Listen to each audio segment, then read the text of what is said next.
আমাদের আওয়ামী লীগের নেতারা অনেক কথা বলে, এখন তো মুখে চুপড়ি ফুটে, চুপড়ি ফুটার মধ্য দিয়ে তারা গতকালই তাদের সম্মানিত সংগ্রামী মহাসচিব তিনি বলেছেন, সাধারণ সম্পাদক তিনি বলেছেন আবার চেষ্টা করবেন না সন্ত্রাস সৃষ্টি করার, তাহলে এবার ডবল শিক্ষা দিয়ে দেব।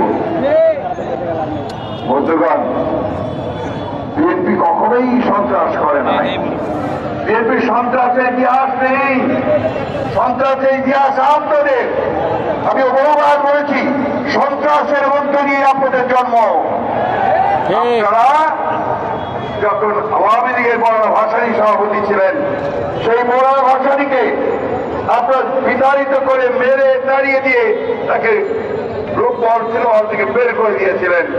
তারপরেই মৌলানা ভাসানী বাইরে বেরিয়ে গিয়ে আহ্বান ইনস্টিটিউটে সেদিন ন্যাপ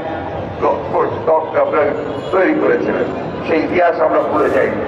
আমরা ভুলে যাইনি যে পুরো পাকিস্তান আমলে এখানে যে পার্লামেন্ট ছিল, অ্যাসেম্বলি ছিল, প্রাদেশিক পরিষদ ছিল, সেই পরিষদের প্রাদেশিক পরিষদ ডেপুটি স্পিকারকে আপনারাই পিটিয়ে হত্যা করেছিলেন।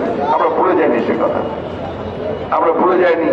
এই সন্ত্রাসের মধ্য দিয়ে আপনারা এই দেশের জনগণের সমস্ত ন্যায়সঙ্গত দাবিগুলো যে আন্দোলন, সে আন্দোলনকে দমিয়ে দিচ্ছেন গত 18 বছর ধরে। বন্ধুগণ, আজকে দুর্ভাগ্য এই জাতির, যে জাতির স্বাধীনতার জন্য লড়াই করেছিল, যে জাতি গণতন্ত্রের জন্য লড়াই করেছিল, যে জাতি ভোটের অধিকারের জন্য লড়াই করেছিল, মুক্তির জন্য লড়াই করেছিল, প্রাণ দিয়েছিল, সেই জাতি আজকে তার সমস্ত গণতান্ত্রিক অধিকারগুলো থেকে বঞ্চিত হয়েছে।